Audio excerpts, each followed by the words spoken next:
I'm Josh Paulison, and this is Inspector Josh Investigates TV. I study TV shows for writing lessons based on what their writers did right, and where a brain slug made the whole thing into a nightmare.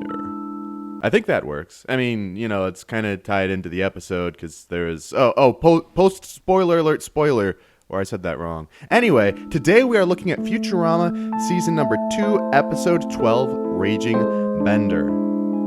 Warning, spoilers are ahead. And if you are like me and you hate spoilers, I recommend that you turn back now. Today we are going to talk about the ending you want. Most of the time when we see a character fighting with another character, we assume that the protagonist will win, and we often want that. However, one of the big parts of comedy, especially for Futurama, is subverting expectations. And so, sure, you can make tragedy by subverting expectations, but you can also make comedy, like in this episode where Bender loses. Now, Layla arguably wins, but Bender loses. What if they had it so that Bender won? Or what if in every episode of Futurama, the expectations were sort of met? To where, okay, well, this is the conflict, it gets resolved in the protagonist's favor every time. And sometimes it is resolved in their favor, but sometimes it is not. Or there is some sort of weird cost that comes along with it.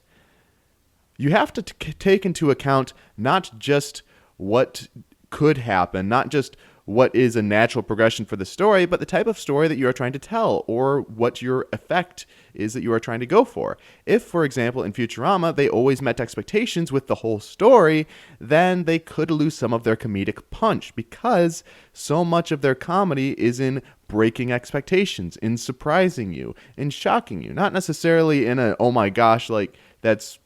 There are different types of shock. I'm not saying disturbing shock even, but just that's funny, that's weird, I wasn't expecting that.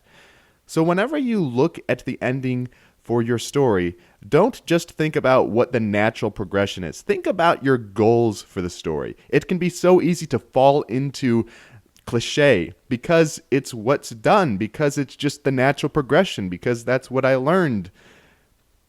But consider what's best for your story always, and what's best for communicating what you are trying to communicate, whether that's a theme, whether that's an idea, whatever it is. Keep your story's purpose in mind when you are writing, and never give up purpose for the sake of easy, for the sake of comfort, or for the sake of cliche. Case closed. Thank you for listening. We'll be back with another investigation tomorrow. Follow me on Twitter, or check out my other great story resources on my website. You can find links to each in the episode description.